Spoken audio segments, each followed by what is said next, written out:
Welcome to Pennsylvania Newsmakers, and as always, thanks for joining us. Well, coming up, a couple of the state's leading reporters, but first, U.S. Senator Bob Casey joins me and a number of the topics, but one, the Respect for Marriage Act. We'll get to that and more after these words.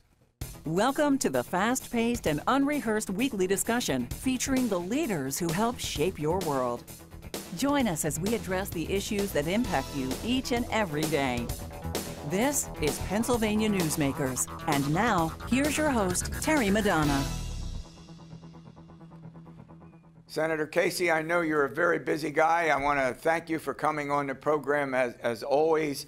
Well, let's start with a hugely important subject that the Senate passed just this past week, the Respect for Marriage Act. And you actually got 12 Republican colleagues of yours to join and support the act, so it's bipartisan.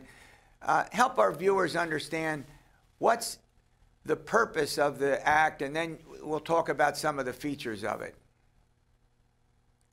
Yeah, Terry, thanks. Great to be with you again. I think this was a kind of a landmark moment for the Senate, where you could generate the kind of bipartisan support for marriage equality that this bill has generated.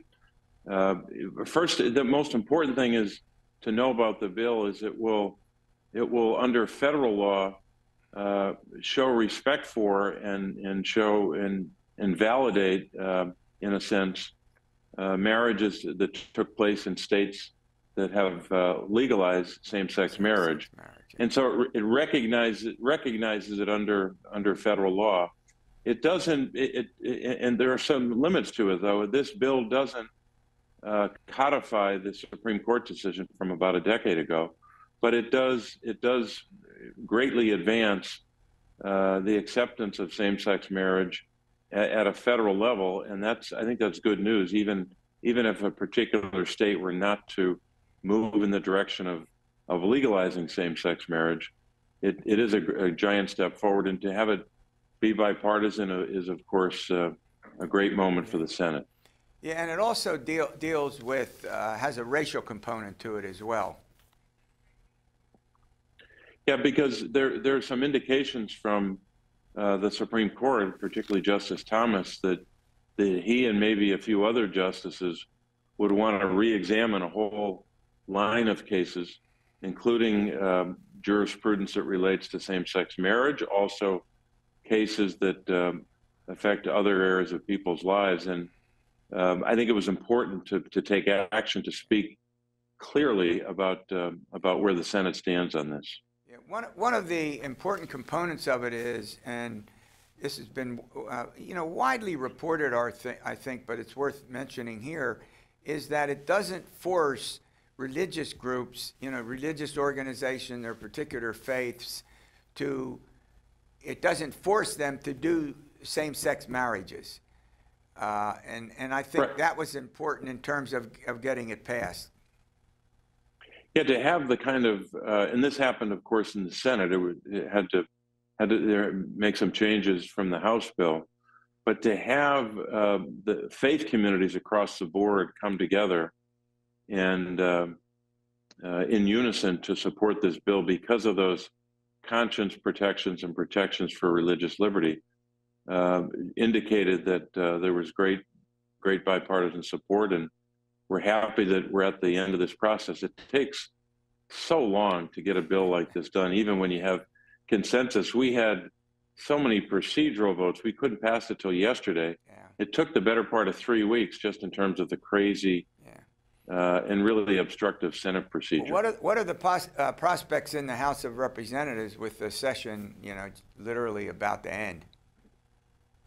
Well, I'm not an expert on vote counting there, but I would be surprised if it did not pass. I think that would be a shock.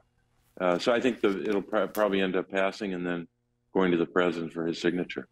All right, we're going to run to a break. When we come back, you on your Twitter, you put out a tweet that said, "Invest more in home care," and I think that's important for all of Pennsylvanians to understand, and we'll get to that after these words.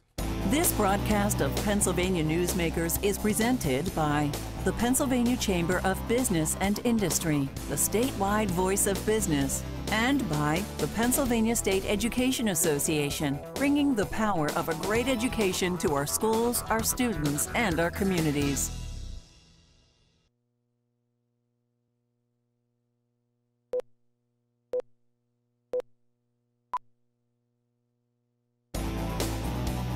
This broadcast of Pennsylvania Newsmakers is brought to you by the Pennsylvania Highway Information Association, the go-to source to learn about transportation projects and issues.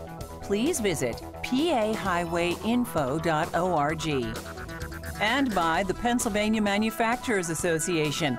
Business in Pennsylvania is our business. Welcome back. My special guest is U.S. Senator Bob Casey. All right, Senator Casey, before the break, I pointed out that you did a tweet this week, and it said, invest more in home care. What were you trying to say there? Yeah, Terry, it involves a huge group of Americans. It's tens and tens of millions of Americans who don't have the opportunity in almost every instance to have the benefit of care in the home. In other words, if you're a senior and you reach that point in your life where you need skilled care, under the law as it currently stands, you could go to a nursing home. That's basically the only option. And for many Americans, that's a very good option, and it's an option where you can be the beneficiary of quality care. But for a lot of Americans, not only for seniors, but for people with disabilities, they would prefer to have care in their home or in the community, where they're closest to their family, where they can still be a part of the community and still receive quality care. You know, a lot of people with disabilities just need a little bit of help in the morning and they can get off to work and lead a full life. But we don't have many opportunities today, and the only way to do this is to provide new funding for what's called Home and Community-Based Services, HCBS. That's the acronym. But Home and Community-Based Services means exactly what it sounds like, that if you're a senior, you can receive skilled care in the home if you're a person with a disability. The problem is the only way to get that now is to apply for a waiver, and that you can be on a waiting list for that waiver for not just weeks or months, but for years. That's problem number one. And problem number two is if you don't live in a state that has taken advantage of the federal government waiver program, you have no prospect at all of getting that care. And I think this is care that Americans, rightfully so, are going to be demanding from the federal government, and they should demand it. It shouldn't just be one option for seniors and people with disabilities. Yeah. And we have a large senior population in the state of Pennsylvania. That's another aspect. And when we talk about assisted living, which is becoming more and more important, and you know, the difficulty that some folks have getting into those facilities, even if they can afford to pay for them. Yeah, I think most people would prefer care in their home if they can they can obtain it, and that's really the breakthrough we have to make. Now, we came close last year in terms of advancing a bill.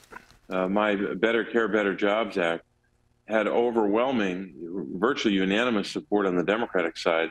But now we're in a different place. Now we have to work with Senate Republicans and House Republicans to fashion some measure that will garner enough bipartisan support so that we can have these opportunities available to more Americans, seniors and people with disabilities. Before I let you go, the session is ending. What would you say are the 2 or 3 most significant accomplishments of the U.S. Congress in the last couple of years? Well, whether you look at bills that improve people's lives, that were supported and passed only with Democratic votes, or bills that had bipartisan support. The infrastructure bill, for example, had bipartisan support.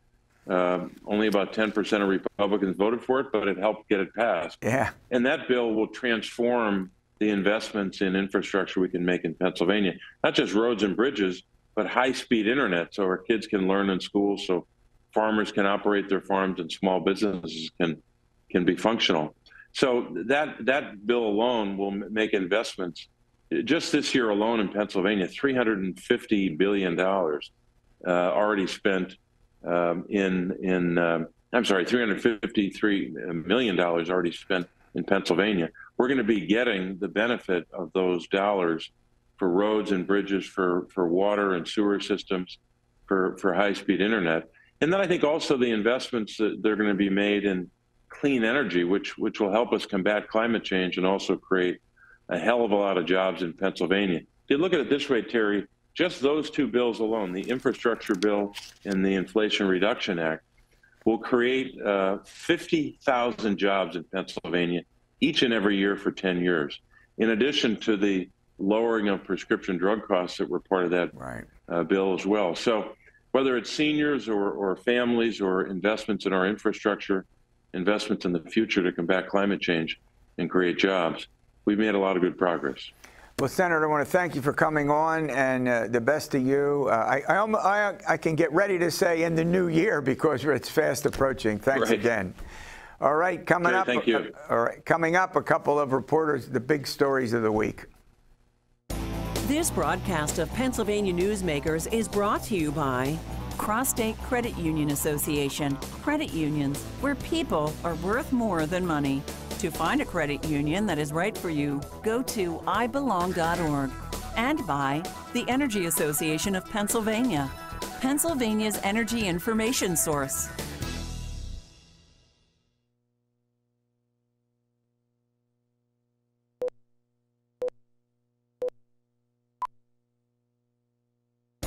This broadcast of Pennsylvania Newsmakers is brought to you by the Association of Pennsylvania State College and University Faculties, representing the faculty and coaches who are devoted to providing quality public higher education for Pennsylvania's college students. Welcome back. Well, there are a couple of very, very important issues in the state of Pennsylvania that we're going to take up with a couple of the state's leading reporters. Joining me to talk about those issues, Brad Bumsted, he's the bureau chief with the caucus, and Tom Lehman, he's the Capitol reporter with WGAL News 8. All right, Tom Lehman, I want to start with you. Which party controls the Pennsylvania legislature is very important. Obviously very important because differences between Democrats and Republicans. And right now, do we have a clue which party is going to control the Pennsylvania House of Representatives? I think we have a clue, but what's going on there? Well, Terry, that's actually really the big question right now. You have a situation where Democrats won 102 seats in the election, which gives them the slimmest of all majorities. What happened, though, is that one of their members died the month before the election, and as a result, you have this situation where he posthumously won a race, but when it comes to active members, you have 101 to 101, 101 Republicans to 101 Democrats, and right now, that very question, who's in charge here, is being disputed by Republicans and Democrats. Yeah, well, it even gets more complicated than that because the current elected Lieutenant Governor is a state house member, and then you have another state house member, Summer Lee, who was just elected to the United States Congress to represent a district in Pennsylvania. So we're really talking about 3 seats, correct? Right. Well, the Lieutenant Governor candidate is no longer a state house member, and that's the issue. Will she run in the DeLuca seat? That's the area that she lives, and that's Carrie Lewis Del Rosso. Republicans are courting her to be the candidate to run in that seat. If she should run and if she should win, and that's a big if because it's a 61% Democratic district, and she was the running mate, not by her own choosing, but of Doug Mastriano, which the Democrats will beat her to death with. So, you know, it's going to be really difficult, but does she run? If she does, she becomes the heroine of the Republican Party and saves the day, and they'd be up 102, 101. Right. 102 is the necessary majority. Yes. To organize the House and to control its operations. Is that correct? It is, and that's again why there's this big question about who's actually in charge. Speaker Cutler, I should say Leader Cutler now, because we're now in the new General Assembly as of December 1st. Leader Cutler with the Republicans has said there's a lot of stuff that has to get handled behind the scenes between the end of the previous session and when they elect a new speaker. And there are 3 seats in question where we have to have elections. Is that correct? There is that big question. We mentioned some of the names already. Democratic seats. They're seats that typically you would expect to vote Democrat. Democratic-leaning seats. Democratic-leaning. That's a good way to put it. Go ahead. No guarantees, though, and that's been what Cutler has said. It's been what a lot of Republicans have said. Let's see what happens before we start crowning a majority for the Democrats. And here's a wild card in the 32nd district, which could be the most important of all these special elections, and that is that Anthony DeLuca, a longtime popular Democratic incumbent from Penn Hills, has a son named Anthony DeLuca. And Anthony DeLuca is involved in politics, at least in terms of holding an elected seat as a magistrate in that district. I called his office yesterday to see if he has any interest in running for his dad's seat. He didn't return the call, but if he would, that would be a name that would, resonate with Democrats. Okay. All right, we're going to run to a break. When we come back right now, it's all about the word impeachment. We'll get to that after these words. This broadcast of Pennsylvania Newsmakers is brought to you by the Pennsylvania Medical Society. Inspired physicians committed to the good health of Pennsylvanians and the advancement of the practice of medicine.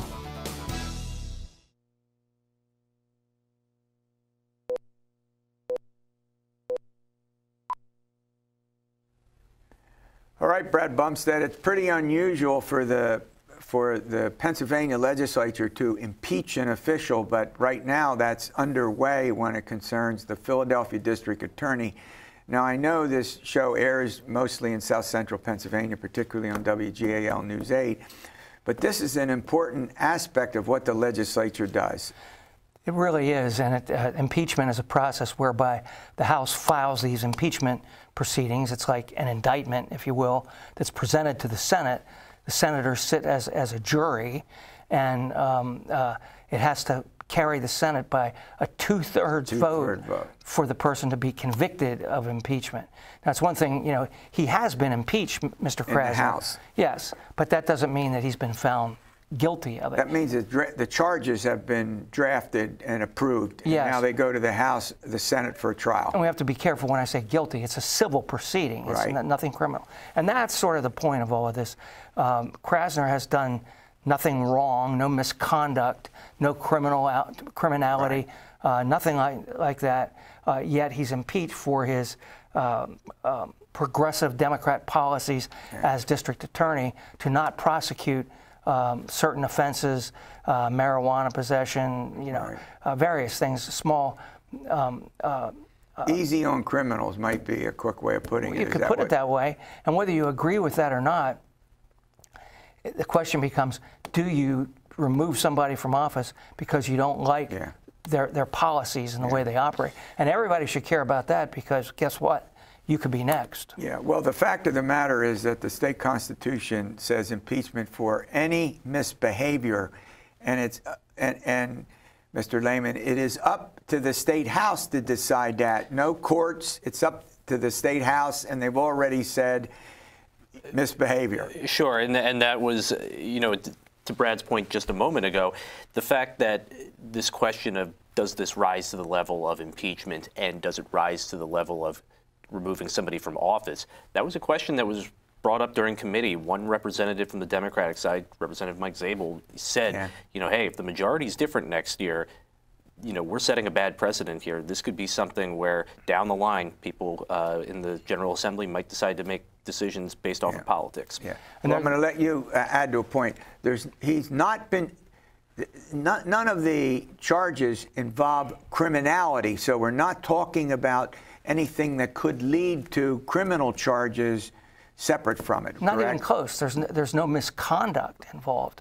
The only thing that he did that he could be found that he's culpable for is not responding to the House when he was subpoenaed and not providing the documents. He should have done that. But beyond that, there's nothing that he's done wrong other than prosecuted cases, which legal experts say he has every right as a district attorney to decide what to do. But the legal question is going to be, can an impeachment from one session extend into the next? Yeah. A bill dies at the end of the session. So the question is, would the House have to go through the whole process again? Yes. Of impeaching him and then send the charges over to the Senate? And if it's a Democratic House, are they going to do that? No way. Oh, yes. So there we're back to the subject we started with, correct? Right.